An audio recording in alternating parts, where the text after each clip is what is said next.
প্রায় 1,15,000 metric ton মাছের আমাদের প্রয়োজন। Electric fencing, electrical and plumbing, security block and high raise post, সেটা ব্যবস্থা থাকবে, সিসি ক্যামেরা সার্ভিলেন্স, এই সমস্ত কিছু দিয়ে আমরা ইন্টিগ্রেটেড অ্যাকোয়া পার্ক সেখানে তৈরি করব। এর বাইরে স্থানীয় যারা জনসাধারণ আছেন বা কৃষিকাজের উপর যারা নির্ভরশীল, মাছ চাষের উপর নির্ভরশীল, তাদের ইনকামকে দ্বিগুণ করার জন্য এই ইন্টিগ্রেটেড অ্যাকোয়া পার্ক আগামী দিনে একটা গুরুত্বপূর্ণ ভূমিকা পালন করবে।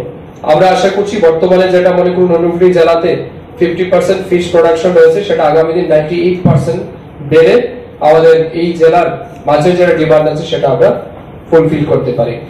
এর বাইরে আমাদের ফুড ডিমান্ড যেটা রয়েছে, নিউট্রিশনাল ডিমান্ড যেটা রয়েছে, সেটাও আগামী দিন এই ইন্টিগ্রেটেড অ্যাকোয়া পার্কের মাধ্যমে আমরা পূরণ করতে পারি। তো সব মিলিয়ে ওই জেলার বিশেষ করে বিসিনগর গ্রাম পঞ্চায়েত এবং ফুলতলি গ্রাম পঞ্চায়েতে প্রায় 1000 থেকে 1200 কৃষক আগামী দিন উপকৃত হবেন সরাসরি। এক হচ্ছে এখানে মাছের উৎপাদন বৃদ্ধি পাবে, দুই তাদের একটা পার্মানেন্ট কর্মসংস্থান কিন্তু সেখানে হচ্ছে। যাদের কাছ থেকে আমরা জমি লিজে নিচ্ছি তাদের সাথে আমরা এগ্রিমেন্ট এরকম রয়েছে যে তাদেরকে একটা লিজ অ্যামাউন্ট যেমন দেওয়া হবে, এর সাথে সাথে তারা যেন এই অ্যাকোয়া ইন্টিগ্রেটেড অ্যাকোয়া পার্ককে কেন্দ্র করে আগামী দিন তাদের পরিবারে যাতে একটা পার্মানেন্ট কর্মসংস্থান হয়, সেটাও কিন্তু আমাদের এগ্রিমেন্টে আগামী দিন থাকবে। তো এটা একটা বড় ডেভেলপমেন্ট আমাদের ফিশারি ডিপার্টমেন্টে রিসেন্টলি যেটা আমরা করেছি, এটা আপনাদেরকে বললাম। সেকেন্ড আরেকটা প্রজেক্ট আমি আপনাদেরকে বলতে চাই, আরেকটা এই যে ইন্টিগ্রেটেড অ্যাকোয়া পার্ক যেটা আমি বললাম, এটা হচ্ছে প্রধানমন্ত্রী মৎস্য সম্পদা যোজনা এই স্কিমের আন্ডারে 90:10% রেশিওতে এই যে টোটাল অ্যামাউন্ট আমরা ফার্স্ট ফেজে পেয়েছি প্রায় 32,39,94,000 টাকা, তার মধ্যে 38,15,95,000 টাকা সেন্ট্রাল গভর্নমেন্ট আমাদেরকে দেবে, আর 10% স্টেট শেয়ার হিসাবে 4,23,99,000 টাকা আমাদের স্টেট বাজেট থেকে বা স্টেট ফান্ড থেকে আমরা সেটা প্রোভাইড করব।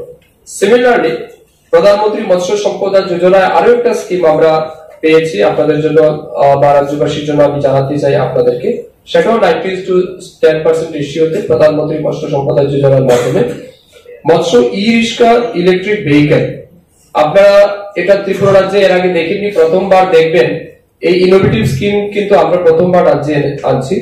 মৎস্য ই রিক্সা ইলেকট্রিক ভেহিকেল, মনে করুন আপনারা যারা সাংবাদিক আপনাদের যে বাড়ি আছে এই সমস্ত জায়গাতে দেখবেন সকালবেলা একজন বেকার ছেলে, হয়তো সে বর্তমানে বেকার আনএমপ্লয়েড, তো তাকে মানে আত্মনির্ভর বা স্বনির্ভর করার জন্য আমরা পরিকল্পনা নিয়েছি। এরকম আমরা 20 ইউনিট আমাদের রাজ্যে আপাতত আমরা ফার্স্ট ফেজে প্রোভাইড করব।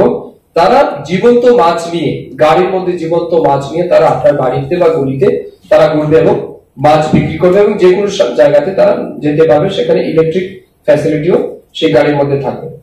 Mobile eco friendly kiosk 315 litre মৎস্য বাহিনী, এটা আমরা কি বলছি, মোবাইল ইকো ফ্রেন্ডলি কিয়স্ক। আপনারা বিভিন্ন জায়গায় দেখবেন, বিভিন্ন শহরতলে বা বিভিন্ন বড় বড় মার্কেট এরিয়াতে একটা মোবাইল মানে কি বলে ইকো ফ্রেন্ডলি কিয়স্ক। কিয়স্ক মানে কি, সেখানে একটা রেস্টুরেন্ট অর্থাৎ চলন্ত রেস্টুরেন্ট আপনি বলতে পারেন।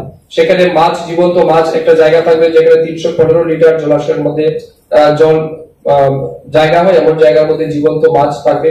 সেই মাছ তুলে সরাসরি আপনার চোখের সামনে জীবন্ত মাছ তুলে সে আপনাকে ফ্রাই করে খাওয়াবে, এবং সে মনে করুন আজকে আগরতলা শহর হোক, উদয়পুর হোক, আবার কৈলাসহর হোক, ধর্মনগর হোক, আমবাসা হোক, বিভিন্ন জায়গাতে তারা মার্কেটে গাড়ি নিয়ে ঘুরবে এবং জীবন্ত মাছ ফ্রাই করে, অর্থাৎ এজ এ রেস্টুরেন্ট, অর্থাৎ ফ্লাইং রেস্টুরেন্ট হিসাবে সে কাজ করবে। সেটাও আমরা 20 ইউনিটস আমরা প্রোভাইড করছি, যেখানে 8.50 অর্থাৎ 8.5 লক্ষ টাকা পার ইউনিট কস্ট হবে। সেটাও সেন্ট্রাল গভর্নমেন্টের 90:10 রেশিওতে আমরা প্রোভাইড করছি। আরেকটা হচ্ছে ফিশ কিয়স্ক বা আহার। আপনারা অনেক রেস্টুরেন্ট দেখেছেন, আমাদের মার্কেটে প্রচুর রেস্টুরেন্ট থাকে। এরকম কোন রেস্টুরেন্ট কিন্তু নাই যে এক জায়গাতে শুধু মাছ বিক্রি হবে, এরকম ত্রিপুরা রাজ্যে কোনো রেস্টুরেন্ট নেই। এই প্রথমবার আমরা ইনোভেটিভ স্কিম আনছি, কিয়স্ক ফিশ কিয়স্ক আহার। অর্থাৎ মনে করুন আমরা আপাতত 10টা ইনিশিয়ালি আমরা স্টার্ট করব। মনে করুন আমাদের 8টা জেলা আছে, 8টা জেলায় 10টা বড় শহরে আমরা সেই রেস্টুরেন্ট করব। এই রেস্টুরেন্টে আপনি জীবন্ত মাছ পাবেন, প্রথমত সেটা কিনতে পারবেন। সেকেন্ড, আপনি মনে করুন ফিশ ফ্রাই কিনতে চান, ফিশের অন্য কোনো তরকারি খেতে চান, সেটাও তারা সরাসরি সেই ব্যবস্থা করবে। সেই রেস্টুরেন্টে এসি ব্যবস্থা থাকবে, বারবিকিউ রেস্টুরেন্ট যেটা আপনারা অনেক সময় দেখেন রেস্টুরেন্টে পাওয়া যায়, সিমিলার টাইপের এই রেস্টুরেন্ট কিন্তু আমরা করব। মানে একটা বড় জলাশয় সেখানে আমরা চিহ্নিত করেছি, যেখানে অলমোস্ট 116 একর জমি, 116 একর জমিকে আমরা আইডেন্টিফাই করেছি, তার এনওসি আমরা নিয়েছি। তার মধ্যে 28 একর জমি গভর্নমেন্ট খাসল্যান্ড আছে, বাকিটা প্রাইভেট ল্যান্ড। এই প্রাইভেট ল্যান্ড যাদের রয়েছে, তাদের প্রাইভেট যারা অর্ডার আছে তাদের সাথে আমরা লিজ একটা এগ্রিমেন্ট করব ফিশারি ডিপার্টমেন্ট, এবং লিজের মাধ্যমে সেই জমিটা আমরা আমাদের এই ইন্টিগ্রেটেড একুয়া পার্কের সাথে যুক্ত করব। এই 116 একর জমিতে আমাদের আগামী দিন মাছ চাষের জন্য সেখানে পুকুর খনন করা হবে, জলাশয় নির্মাণ করা হবে। বর্তমানে যে জায়গাটা আমরা চিহ্নিত করেছি সেটা একটা মানে আনইউটিলাইজ ওয়াটার বডিজ আপনি বলতে পারেন, বা একটা ব্যারেল ল্যান্ডও বলতে পারেন, যেখানে কৃষিকাজও হয় না ঠিক করে, সেখানে অন্য রকমের ধান চাষও হয় না, অন্যান্য যেটা আমাদের হওয়া দরকার সেটা হচ্ছে না, যেহেতু এখানে ফ্লাড এফেক্টেড হয়ে যায় বা অনেক সময় জল ভর্তি থাকে, যার কারণে সেখানে কৃষিকাজ হয় না। তো একরকম আনইউটিলাইজ কন্ডিশনের জমিটা পড়ে রয়েছে। তো সেই জমিটা মাছ চাষের জন্য উপযুক্ত হবে, তার জন্য আমরা চিহ্নিত করেছি, এবং আমরা আশা করছি এই পরিমাণ এরিয়াতে যখন আমরা মাছ চাষ শুরু করব, অলমোস্ট আমাদের প্রত্যেক বছর 6 থেকে 700 মেট্রিক টন মাছ সেই জায়গা থেকে আমরা উৎপাদন করার আমাদের সুযোগ রয়েছে।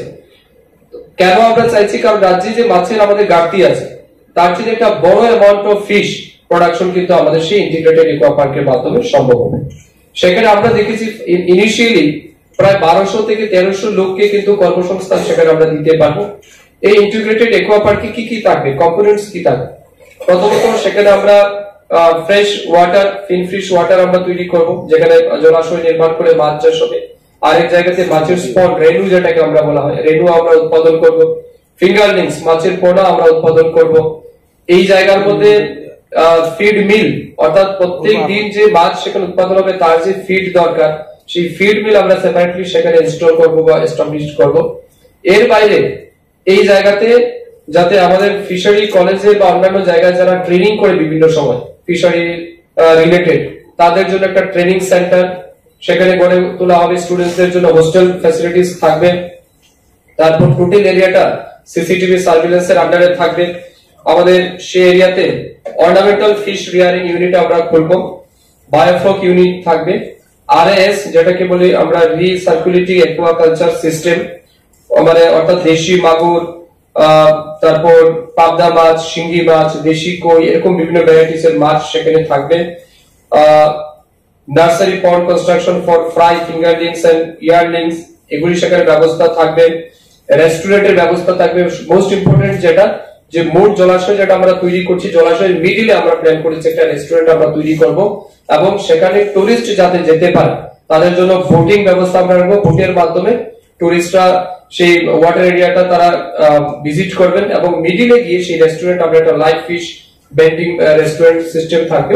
সেই রেস্টুরেন্টে গিয়ে তারা মানে জীবন্ত মাছ সেটা ফ্রাই খাওয়ার ব্যবস্থা থাকবে, রেস্টুরেন্ট ফ্যাসিলিটি থাকবে। তো সেটা আমরা সেখানে গড়ে তুলবো। স্টাফ কোয়ার্টার্স থাকবে। আমাদের এই টোটাল একুয়া পার্কটাকে পরিচালনা করার জন্য যারা অফিসিয়াল থাকবে তাদের জন্য কোয়ার্টার ব্যবস্থা থাকবে। স্টক গোডাউন্স, অর্থাৎ মাছ যেখানে উৎপাদন হবে মাছগুলি বিক্রি করার জন্য তার আগে যে গোডাউন দরকার, স্টক করা দরকার, তার জন্য গোডাউন থাকবে। State of art facility lab for disease surveillance, অর্থাৎ এই মাছে কোনো রকমের রোগ জীবাণু হচ্ছে কিনা না তার জন্য একটা ডিজিজ ল্যাবরেটরি আইডেন্টিফাই করার জন্য আমরা ল্যাবরেটরি সেখানে বসাবো। এবং রিসার্চ এন্ড ডেভেলপমেন্ট, প্রোহিবিটিভ ডেভেলপমেন্ট সেটাও সেখানে থাকবে। অ্যাডমিনিস্ট্রেটিভ ব্লক, অর্থাৎ আমাদের অফিসিয়াল কাজকর্ম করার জন্য একটা আলাদা অ্যাডমিনিস্ট্রেটিভ ব্লক থাকবে। পাওয়ার ব্যাকআপ সাপোর্ট, এখানে ইলেকট্রিসিটি ব্যাকআপ যেন মানে 24/7 থাকে তার জন্য ব্যবস্থা থাকবে। Overhead tank for hatchery and domestic uses 100 kilo capacity, সেটা সেখানে আমরা বসাবো। Fish processing unit including ice factory and cold storage, তারও ব্যবস্থা থাকবে।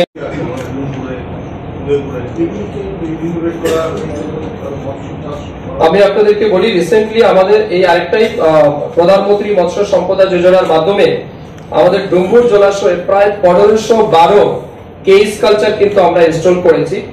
এই কেজ কালচারের মাধ্যমে আমরা যেটা দেখেছি প্রায় 1200 ফিশারম্যান, বিশেষ করে those who are belongs to ST communities, তারা কিন্তু প্রত্যেক বছর তাদের একটা ভালো অ্যামাউন্টে তাদের রোজগার যেমন হবে, সিমিলারলি সেখানে আমাদের মাছের উৎপাদন বৃদ্ধি পাবে।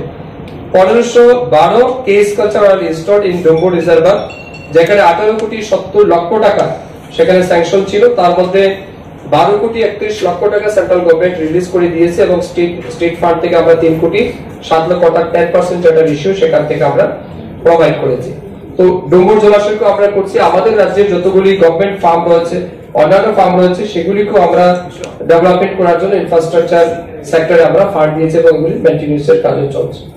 উদয়পুরে অনেকগুলি জলাশয় আছে। উদয়পুরে আছে। হ্যাঁ, এই সবগুলির কাজ হচ্ছে এবং সবগুলিতে ভালো ফিশ প্রোডাকশন হচ্ছে আমাদের বর্তমানে। আপনাকে এখন আমি উদয়পুরেরটা আনিনি, যদি আপনি চান আমি দিয়ে দিতে পারি। লাস্ট ইয়ারের তুলনায় বা লাস্ট 5 ইয়ার্স এর তুলনায় এই মুহূর্তে কিন্তু আমাদের উদয়পুরে অনেক ভালো পরিমাণের মাছ উৎপাদন হচ্ছে এবং এই প্রথমবার আপনারা দেখেছেন এই বছরই আমরা পয়লা বৈশাখ, তারপর পৌষ সংক্রান্তির সময় উদয়পুরের ওয়াটার বডিজ কে কাজে লাগিয়ে দশমীর সময় আমরা কিন্তু মাছ বিক্রি করেছি এবং বর্তমানে তো চৈত্র মাস চলছে সম্ভবত। তো আমাদের পয়লা বৈশাখ আবার আমরা এই পরিকল্পনা রয়েছে পুরো রাজ্যেই সমস্ত জলাশয় যতগুলি আছে আমাদের সরকারি বেসরকারি সমস্ত জায়গা থেকে আমরা মাছ তুলে রাজ্যের মানুষকে যাতে কম পয়সায় লোকাল মাছ প্রোভাইড করা যায় তার জন্য কিন্তু আমাদের ইনিশিয়েটিভ রয়েছে। আমরা করবো সেটা। আচ্ছা, রাজ্যের যতগুলো জলাশয় আছে সবগুলোকে বলা হয়েছিল যে সংস্কার করা হবে, তো এখন পর্যন্ত কতটুকু হাত?